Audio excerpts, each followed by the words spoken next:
በዩኒቨርስ ያለ ማንኛውም አካል ዩኒቨርስ ራሱ ከጊዜያት በኋላ የሚያልፍ እንጂ ዘላለም የሚኖር አይደለም። በእነዚህ ጊዜያት ሁሉም ፍጥረታት የተለያዩ ለውጦችን ያስተናግዳሉ። ሰላም ውድ የቻናሌ ቤተሰቦች፣ በዛሬው ፕሮግራማችን ቢሊዮን ዓመታትን ወደፊት ተጉዘን ጋላክሲያችን ሚልኪ ዌይና ጎረቤታችን አንድሮሜዳ ሲቀላቀሉ የሚፈጠረውን ድባብ እንመለከታለን። ከማየታችንም በፊት ሳይንሳዊና አዳዲስ መረጃዎች እንዲደርሶ ቻናልን ሰብስክራይብ በማድረግ ቤተሰብ ይሁኑ። በረከት ደሳለኝ ነኝ። ወደ ዛሬው ፕሮግራም ያለፍኩ። ቤታችን ሚልኪ ዌይ ጥምዝ ቅርጽ ያለው ሲሆን ከ100 እስከ 400 ቢሊዮን ኮከቦችን ይዟል።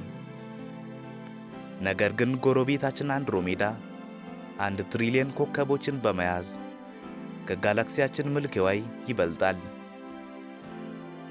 በዚህ ሰዓት ለአንድሮሜዳ ከጋላክሲያችን ያለው ትክክለኛ ርቀት 2.5 ሚሊዮን የብርሃን ዓመታት ሲሆን በሰከንድ 110 ኪሎ ሜትርን እየፈጠነ ወደኛ እየቀረበ ይገኛል። በሚደንቅ ሁኔታም አንድሮሜዳን በምሽት ጨለማ በሰማያችን ልናየው እንችላለን። በ4 ቢሊዮን ዓመታት ውስጥ ጋላክሲያችንና አንድሮሜዳ መጋጨትና መቀላቀል ይጀምራሉ። አስቡት፣ አንድሮሜዳ ለብዙ ሚሊዮን ዓመታት በሰማያችን ሙሉ በሙሉ እስኪሞላ እያደገ ሲሄድ፣ በግጭቱም ሰዓት ምን የሚፈጠር ይመስላችኋል?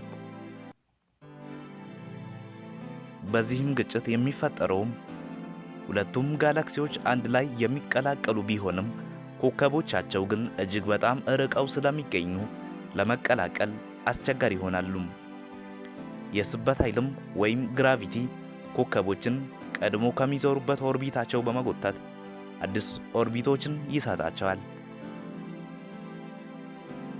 በዚህም ጊዜ የብላክ ሆሎች ዕጣ ፈንታ የሚሆነው የሁለቱ ጋላክሲዎች ብላክ ሆሎች አንድ ላይ በመቀላቀል ከፀሐያችን በሚሊዮኖች ጊዜ ክብደት ያለውን ሱፐርማሲቭ ብላክ ሆልን መፍጠር ነው።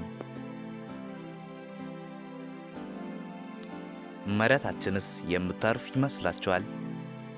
ምናልባት አዎ፣ መሬታችንም ልታልፍ ትችላለች። ነገር ግን ስርዓተ ፀሐያችን አሁን ካለበት ቦታ ወደ ሌላ አደገኛ ቦታ ሊወሰድ ይችላል።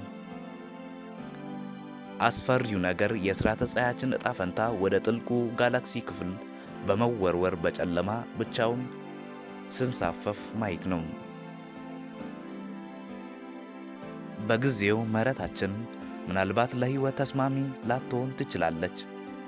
ምክንያቱም ፀሐያችን በ5 ቢሊዮን ዓመታት ውስጥ ወደ ቀይ ግዙፍነት ትቀየራለች። ሁለቱ ጋላክሲዎች ከተቀላቀሉ ከጥቂት ቢሊዮን ዓመታት በኋላ ወደ አንድ ግዙፍ ጋላክሲነት ይቀየራሉ። ለዚህም ግዙፍ ጋላክሲ ሳይንቲስቶች ሚልኪድሮሜዳ ወይም ሚልኮሜዳ የሚል ስያሜ ሰጥተውታል። ጥምዝ ቅርጽ ከነበሩበት ወደ ሙሉ ሞላላነት ወይም ወደ ክብነት የሚቀየር ሲሆን ሰማያችንም አሁን ካለበት ፈጽሞ ይቀየራል። እንዲህ አይነት ሳይንሳዊ ክስተቶችም ዩኒቨርስ በሕይወት ያለና ሁሌም የሚቀያየር መሆኑን ያሳየናል። የሚልኪድሮሜዳ ወይም የሚልኮሜዳ ክስተት እኛ የሰው ልጆች ምናልባት ላናይ እንችላለን። ነገር ግን የደረስንበት የእውቀት ደረጃ የጋላክሲዎች የወደፊት ዕጣ ፈንታ እንድንተነብይ ያስችለናል። ስለዚህም ከዚህ በኋላ በምሽት ወደ ሰማያችን ስታይ ይህንን አስታውስ። ጋላክሲያችን ዘላለም የሚኖር ሳይሆን የዩኒቨርስ አንድ ምዕራፍና የሚያልቅ ገጽ እንደሆነ አትዘንጋም። ቪዲዮን ስለተከታተላችሁት አመሰግናለሁ። ቪዲዮ ካስተማራችሁ ላይክ በማድረግ ሐሳብ ካላችሁ ኮመንት ላይ በመጻፍ ቻናልን ሰብስክራይብ በማድረግ አበረታቱኝ። በቀጣይ ቪዲዮ እስክንገናኝ ሰላም ሁኑ።